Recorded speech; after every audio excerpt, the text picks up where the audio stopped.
Fiz a correção, postei para vocês a nota de aula lá no Classroom e eu tenho a impressão que eu também coloquei essa nota de aula no grupo do WhatsApp também. Agora não tenho certeza. Mas assim, alguém tem alguma dúvida específica dessa tarefa? Ou tá de boa, tranquilinho? Se tiver dúvida, Larissa, eu confiro a resolução. A gente pode seguir, pode não, seguir, como é que eu faço? Posso avançar? Ah, é tão legal falar sozinho. Obrigada. Muito obrigada por vocês me darem um feedback. Ok, obrigado, Vitor. Ah, tá. Chegou uns ok. Tá bom. Gente, mas é tão mais rápido você apertar, se você estiver no computador, você apertar Ctrl A e abrir o microfone e falar comigo do que digitar. Tão mais rápido, mas tá bom. Ok, gente, ó. Nós vamos, então, dar continuidade no nosso conteúdo. O que nós estamos falando? De capacitores, certo? Encerramos aqui a parte de capacitores, aprendemos a associar os capacitores. Ah, eu tinha prometido um negócio que eu não estava lembrando, agora que eu lembrei. Eu prometi vocês fazer um paralelo. Eu adoro fazer esse paralelo para os meus alunos, porque eu acho muito útil, tá? Um paralelo sobre resistores e capacitores para vocês compreenderem as semelhanças e diferenças de um e do outro. Vamos começar então a aula hoje fazendo isso, porque eu acho muito, muito, muito importante para vocês verem as semelhanças e diferenças, tá?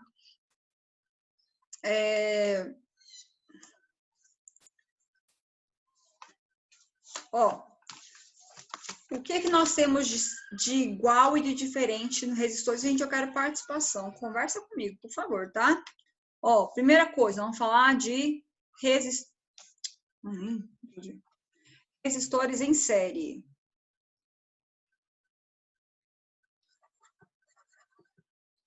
Tá? Resistores, depois eu vou falar de capacitores. Então, aqui eu vou falar dos resistores em série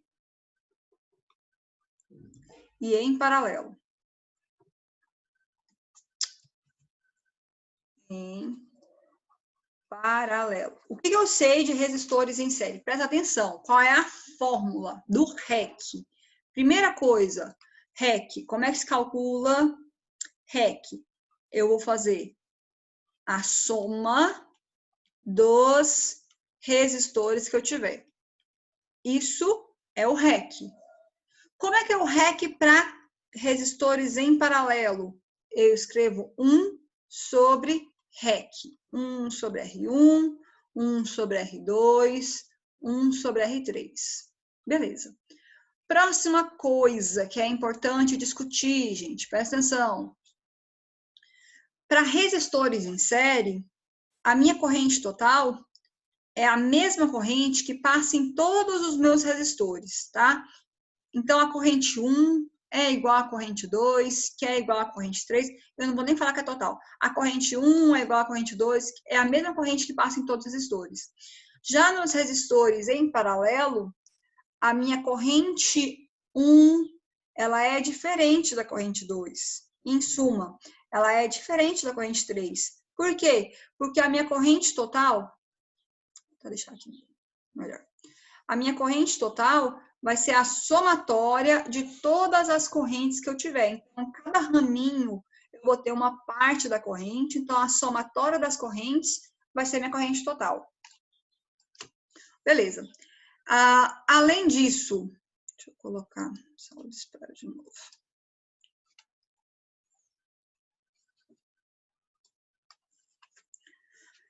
Então, depois disso aqui, qual é o próximo item que a gente falou?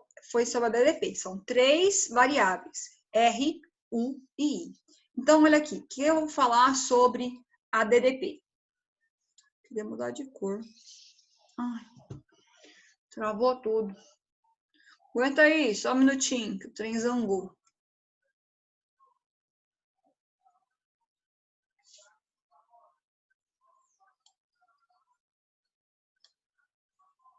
Travou. Só um minutinho. Vocês estão me ouvindo? Foi só... Sim. Ok, obrigada.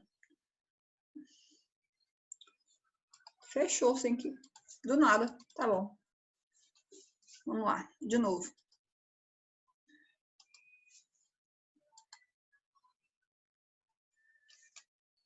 Tá bom, ok, obrigada.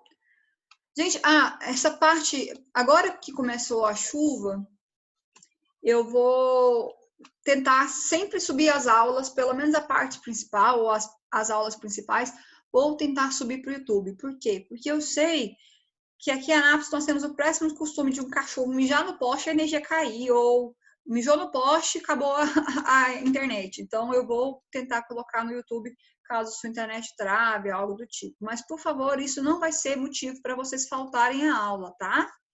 Olha aqui, ó, eu preciso de participação ao vivo para vocês tirarem dúvida, coisa do tipo. Quando eu tenho resistores em série, a minha DDP total, ela é a soma de todas, tá? O 2, o 3. E dos resistores em paralelo, o meu total é o mesmo que a DDP de todos. Todo resistor que tiver em paralelo tem uma DDP igual entre eles, tá? Então, se eu tenho 3 resistores em paralelo, eles têm a mesma DDP. O que eu quero explicar para vocês nesse sentido? Vou até aproximar aqui, ó. Quero que vocês entendam o que é de semelhante de um para o outro, o que é de diferente de um para o outro, porque agora eu vou falar dos capacitores. Opa. Bora lá. Capacitores. As fórmulas mudam a ordem. Então, olha aqui, capacitores em série e capacitores em paralelo.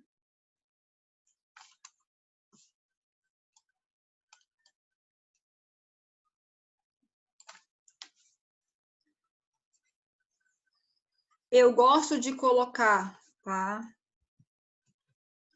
Gosto de montar esse paralelo para os meus alunos, porque isso aqui, ó, dá um nozinho na cabeça de muitos deles. Paralelo. Então, olha aqui, ó. Primeira coisa, então, vamos falar dos capacitores. Primeira coisa que eu vou falar é da forma do SEC. Quando eu tenho capacitores em paralelo e em série, as minhas fórmulas são ao contrário. A fórmula do SEC e do REC é ao contrário uma da outra. Presta atenção que quando eu tinha resistores em série, eu fazia a somatória. Agora, eu vou fazer 1 sobre o C. Aqui, ó. O SEC em paralelo é a somatória de um do outro. A única coisa que é invertida é isso nas duas associações. Então, capacitores em série e capacitores em paralelo, a fórmula fica ao contrário em relação aos resistores. Isso é a grande diferença deles, tudo bem? Quando eu falo de capacitores, o que eu tenho? Eu tenho C, Q e U. Eu não tenho I, eu não tenho corrente. Corrente é carga por tempo. Então, aqui, ó, entendam que corrente, vou até colocar aqui para vocês lembrarem, ó, corrente é carga dividido pelo tempo. Então, aqui, ó, o que eu tinha aqui como carga, ou como corrente, eu botei aqui em capacitores como carga. Presta atenção. A corrente dos resistores em série era igual. Aqui, quem é igual é a minha carga. A carga total é igual à minha carga 1, que é igual à minha carga 2, que é igual à minha carga 3. Tá vendo aqui? Esse paralelo é importante. Quando eu falo de capacitores, a minha carga dos capacitores em paralelo, eu vou montar igual eu tinha feito das correntes. A minha carga total é a minha somatória das cargas aqui dos meus capacitores, Q3. Tem aqui alguma dúvida? Última coisa importante. Não. É falar sobre a DDP. Presta atenção que eu copiei, ó, tô fazendo um Ctrl+C, Ctrl+V ali, ó, dessas duas partes, basicamente.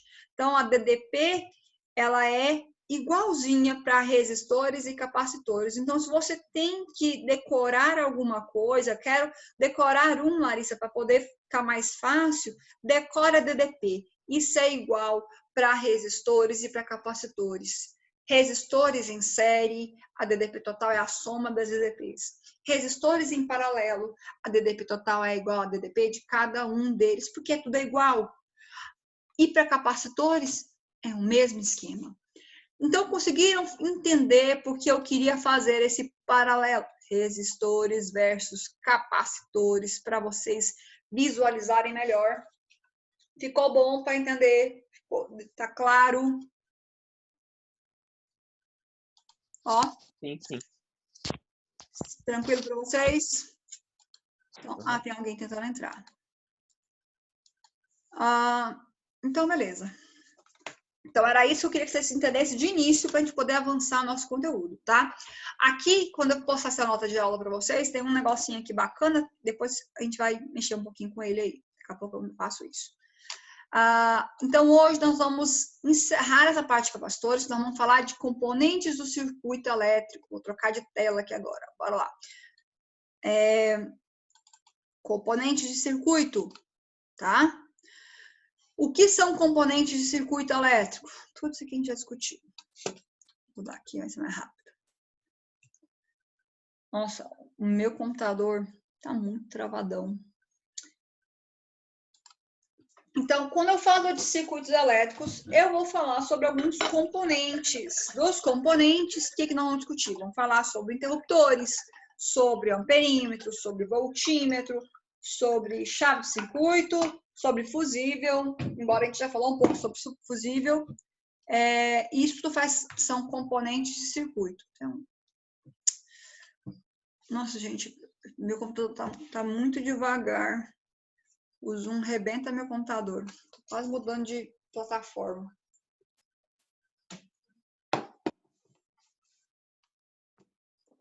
Pergunta. A maioria tá usando o Zoom, né? Tem só o Cláudio usando o Meeting, né?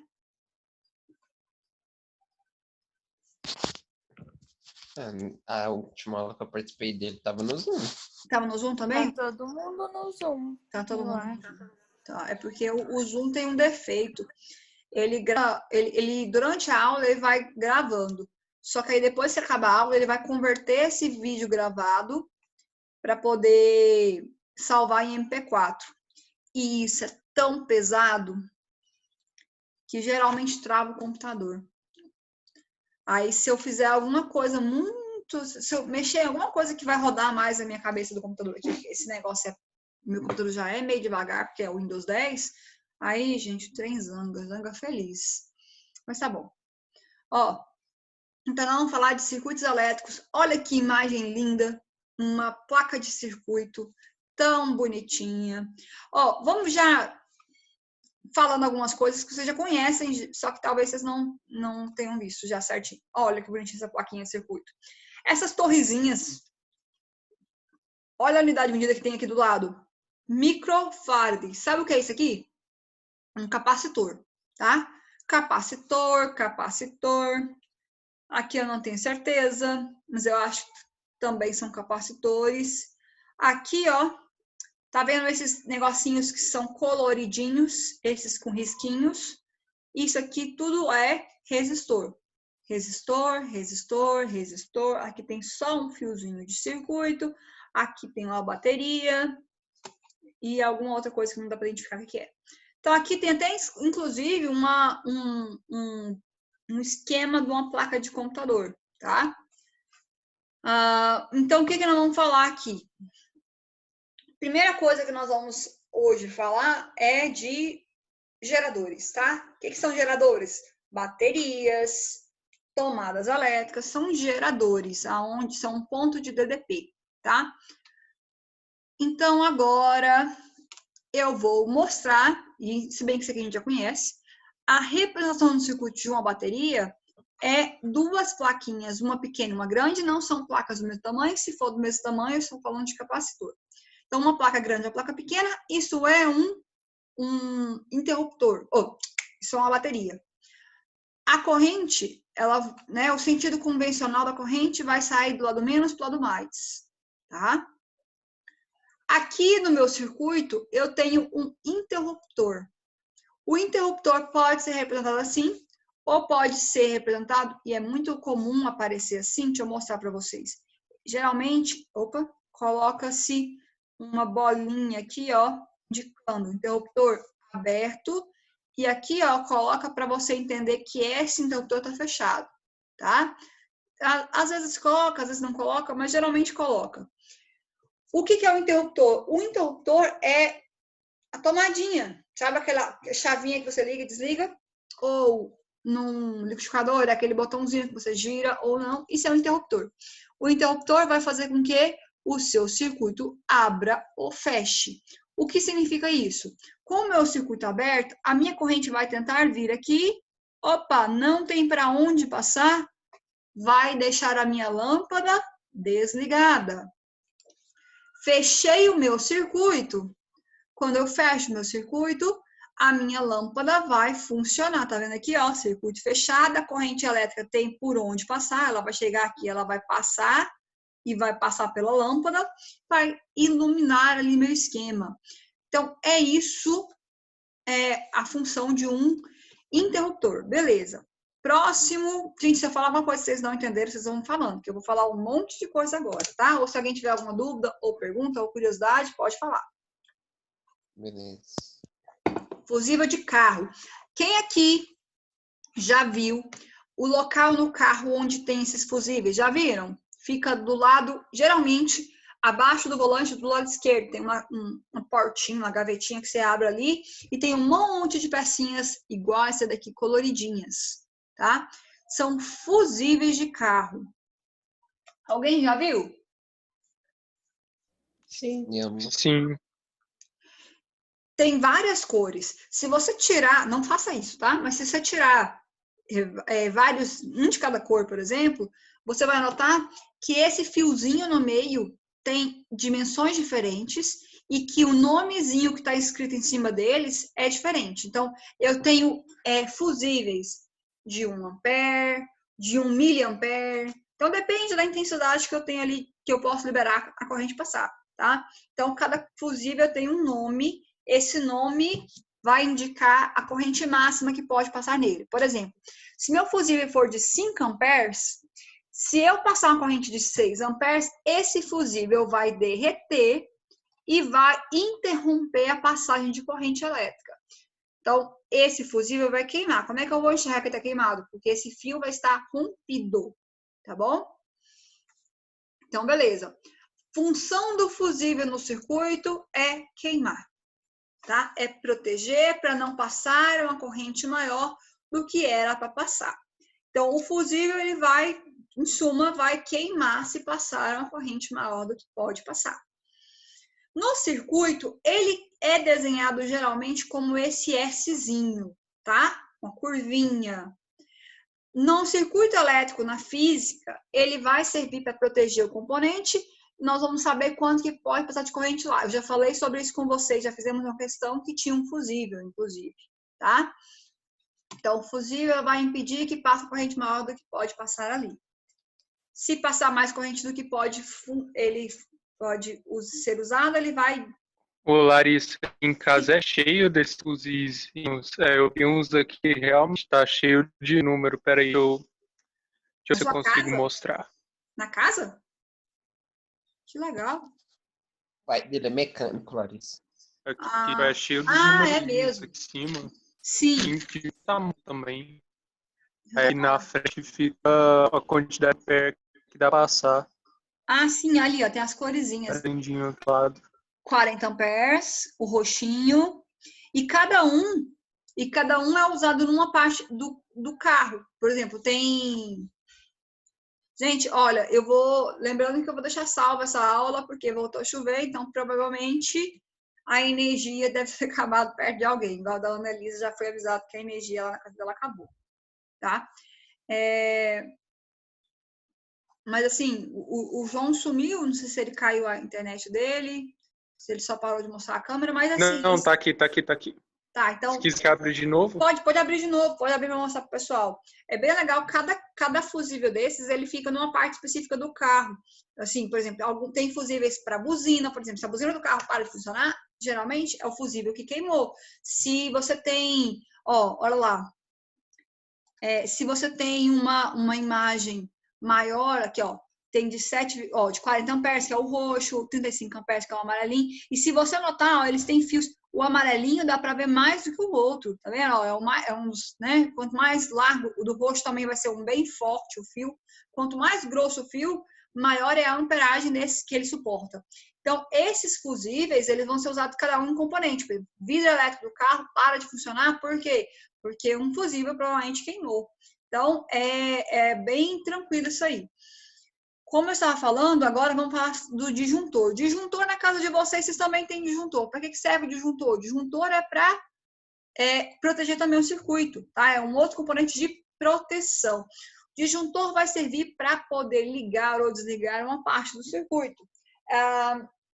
Na casa de vocês, se a instalação foi bem feitinha, provavelmente você tem um disjuntor para cada chuveiro, tá?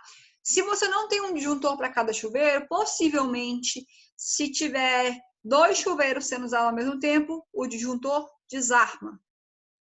Se você está tomando banho e seu disjuntor desarma porque outra pessoa ligou o chuveiro, provavelmente os 2 estão no mesmo disjuntor, tá? E aí você toma banho frio. Ou é porque seu pai desligou o disjuntor, tipo eu faço lá na casa da minha mãe. Meu irmão demorava demais. Então, aqui, ó, o disjuntor, ele vai, numa instalação bem feita na casa, você vai ter um disjuntor para tomadas, às vezes para tomadas e lâmpadas, porque não interfere muita coisa. Um disjuntor para equipamentos, um para cada equipamento que gasta muita energia. Então, se você tem ar-condicionado, o certo é ter um disjuntor para cada ar-condicionado, um disjuntor para cada chuveiro, porque eles consomem muita energia. Tem casa que coloca um disjuntor para máquina de lavar, porque pode dar sobrecarga, mas assim, se for máquina muito potente. No mais, não tem muita precisão. Se você tiver um disjuntor para cada chuveiro, já serve, tá? Tem casa que separa um pouco mais, mas assim, colocar todo mundo separado, depois fica caro o quadro de disjuntor. Então, tem que balancear. Mas chuveiros têm que ser colocados separados, tá? E aí, o disjuntor vai servir tipo o fusível, só que a função dele, gente, a função dele vai ser não queimar, tá? O disjuntor, ele vai desarmar. Deixa eu mostrar para vocês como é que funciona ele. Vou até rabiscar aqui para vocês verem. O disjuntor, ele é feito com uma lâmina bimetálica. Vamos usar lá a teoria que nós estudamos lá no 2º ano sobre dilatação dos corpos. Ele é uma lâmina bimetálica. Então, você vai ter um lado, são 2 materiais que vão ficar coladinhos um no outro. Ó, verde e amarelo para ficar bem patriota. O que significa? Quando a corrente está passando ali, se passar muita corrente, ele vai esquentar. E o que acontece se ele esquenta? Ele vai curvar. Conforme ele curva, ele vai abrir o circuito. Ó, se ele curvar, ele abre o circuito.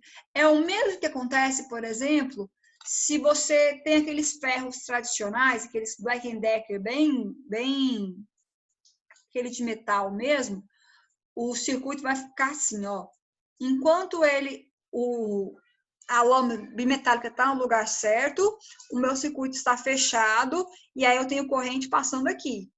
Quando o meu fiozinho, né, a minha lâmina esquenta demais, ele curva, aí, ó, a corrente não vai passar. Entenderam a ideia básica? Como é que funciona o disjuntor? Por isso que, inclusive, se o disjuntor desarma agora, se você corre lá e liga, ele não liga. Por quê? Porque ele precisa de um tempinho para dar uma esfriada e você conseguir fazer com que a lâmina volte para o lugar dela. Então, por que a lâmina bimetálica faz isso? Eu tenho 2 materiais com coeficientes de dilatação diferentes. Alguém sabe me dizer, desses 2 materiais que eu desenhei aqui, quem é que dilatou mais? O verde ou o amarelo? Porque curvou para cima. O verde? Quem cresceu mais? O verde.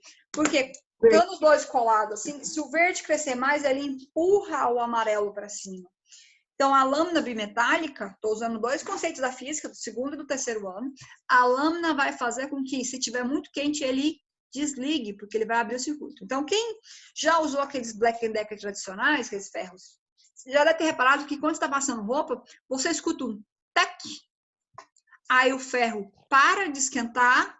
Quando o ferro começa a esfriar demais, ele faz um tac de novo, sinal que ele está ligando novamente, e aí você vai observar que ele começa a aquecer o ferro de novo. Isso é usado para não superaquecer o ferro. Se por alguma razão você deixa o seu ferro cair demais, o seu ferro não faz isso mais e provavelmente você anda queimando roupa na sua casa. Não sei se vocês passam roupa Não. em casa. Larissa, mas esse esquema é passar roupa com ferro à brasa. Ferro à brasa. Nossa, ô Vitor Hugo, eu sei que você tem uma alma de velho, mas não é para tanto, né, Vitor Hugo? Não é para tanto. Ferro à brasa é um negócio interessante, mas é muito perigoso. Eu não saberia usar. Eu acho que eu ia penar muito para usar um ferro à brasa. Lá na casa da minha avó. O ferro a gás até que eu posso falar que eu usaria, mas o ferro à brasa, menino. Vocês já viram ferro a gás?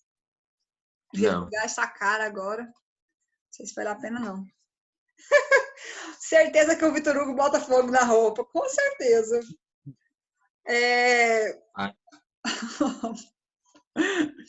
Bora lá.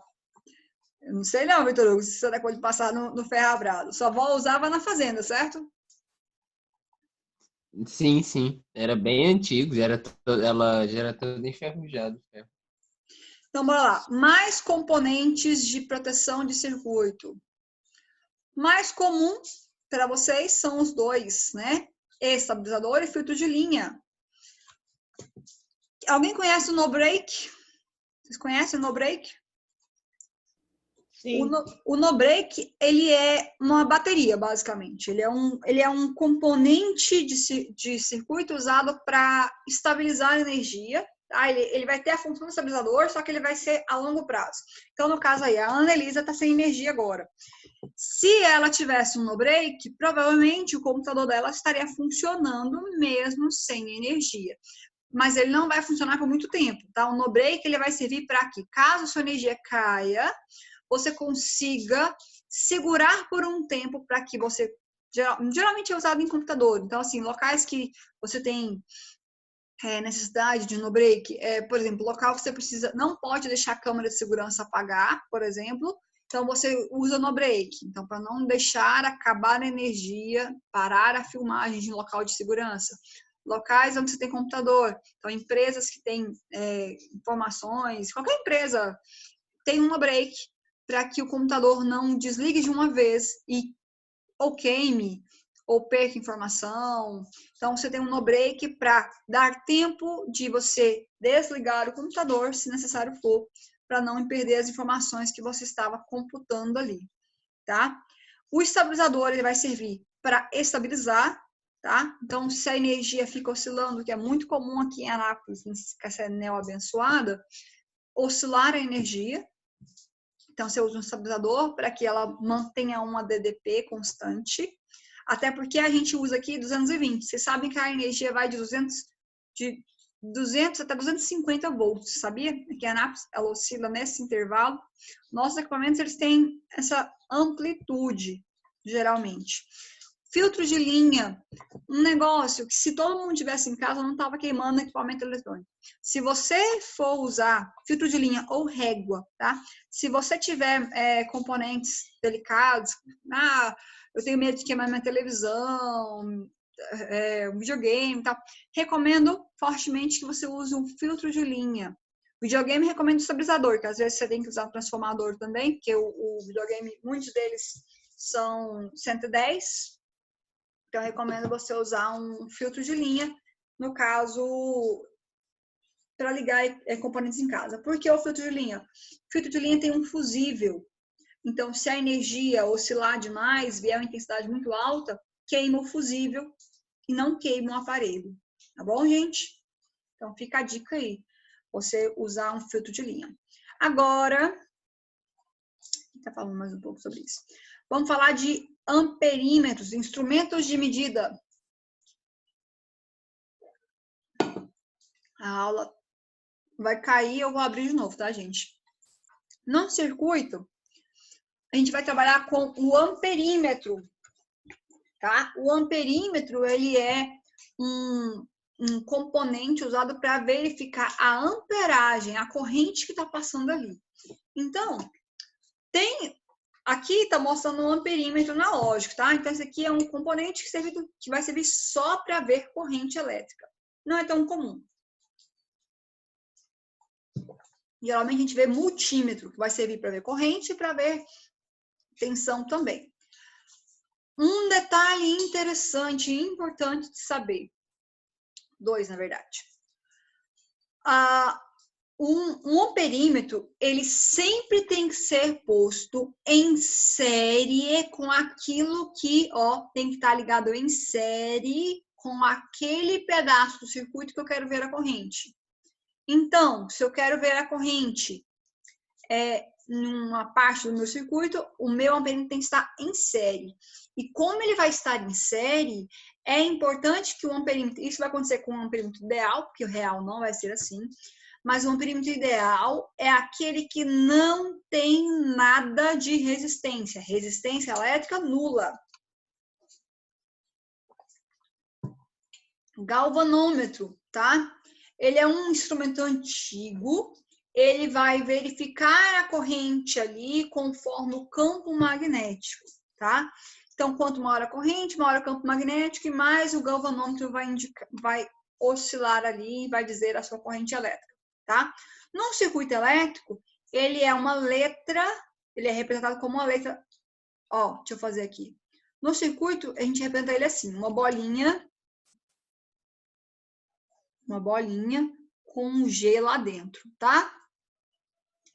Ele pode ser usado também para falar da tensão naquele componente ou da resistência elétrica em alguns circuitos adaptados, tá? Mas geralmente ele vai, né, a função dele vai ser o quê? Movimentar o ponteiro conforme a corrente elétrica. Essa é a funcionalidade básica dele. Voltímetro, e esse é um dos mais comuns. Tanto o amperímetro como o voltímetro são os mais comuns a gente ver. O voltímetro ele é representado com um Vzinho dentro da bolinha, tá? Aqui tem um voltímetro analógico, muito difícil vocês verem isso aqui hoje em dia, muito difícil. O voltímetro ele vai servir para verificar a voltagem, a DDP, a tensão naquele ponto. Então, o que eu vou ter ali? O voltímetro vai dizer, o voltímetro ideal, tá? Ele vai ser um voltímetro que tem uma DDP infinita. Por quê? Porque o voltímetro ele sempre tem que ser colocado em paralelo em relação àquilo que eu quero verificar a minha tensão. Vou mostrar para vocês como é que funciona daqui a pouquinho, tá? A aula vai encerrar. Quando ela encerrar, eu vou abrir uma simulaçãozinha para vocês, que eu vou deixar o link que está salvo para vocês poderem brincar depois com isso. É bem bacana. Vamos lá. O multímetro, ele é a 2 em 1. Ele é um amperímetro e um voltímetro ao mesmo tempo. Então, você, conforme o que você quer fazer, você vai colocar ali, Ele vai atuar como um amperímetro, então você tem que girar ele para o lado de cá. Ou ele vai atuar como um voltímetro, você vira para o lado de lá e coloca ele paralelo com aquilo que você quer verificar. Tudo bem? Outra coisa bacana de falar é da ponte de Winston, tá? Geralmente ela é representada assim. Gente, presta atenção. Se você vê 4 resistores assim, provavelmente ele é uma ponte de Winston. E, às vezes, tem um galvanômetro no meio, às vezes não tem, aí é relativo. O que é bacana de saber da ponte? Quando ela está nula, quando não tem corrente passando aqui no meio, tá? Nós temos a seguinte relação, que esse resistor multiplicado com o resistor que está aqui oposto a ele, vai ser igual ao produto desses 2 resistores que estão opostos novamente, indicando que aqui no meio está em equilíbrio, eu não tenho corrente elétrica passando aqui, ele está em equilíbrio. E também você consegue descobrir o valor de um desses resistores se for informado que está em equilíbrio, tá, gente? Então aqui, é possível calcular uma das resistências se você souber as outras 3. Tá? No caso de uma ponte em equilíbrio. Ok. Até aqui, acho que a parte principal nós já falamos. Próxima parte. Vou mostrar para vocês como é que funciona no circuito, tá bom? Vou mostrar como é que ficaria o circuito com amperímetro e voltímetro. Igual eu falei aqui, ó. Anteriormente eu falei que o amperímetro sempre tem que ser colocado em série com aquilo que eu quero verificar. Então, olha aqui, ó. Nesse circuito, o amperímetro está verificando a corrente que passou no resistor de 2 ohms. Automaticamente, ele está verificando a corrente total. Por que corrente total? Porque nesse resistor, observa que a corrente que passa aqui é a corrente total, que é a que sai do circuito. O voltímetro, ele está verificando a DDP dos 2 resistores juntos. Então, ele está verificando a DDP desses 2 ao mesmo tempo. Tudo bem aqui? Até aqui tranquilo? Sim, não, mais ou menos? Sim. Tranquilo. Beleza. Ó, nós vamos resolver, gente, essa questão número 8, tá? Na verdade, a número 6 também. Vamos fazer a 6 e a 8. Era 8? Opa. A 6 e a 7, para a gente treinar isso aqui. E eu vou mostrar também a simulaçãozinha. Vou fechar essa reunião e vou abrir novamente agora, tá bom? Até daqui a alguns instantes.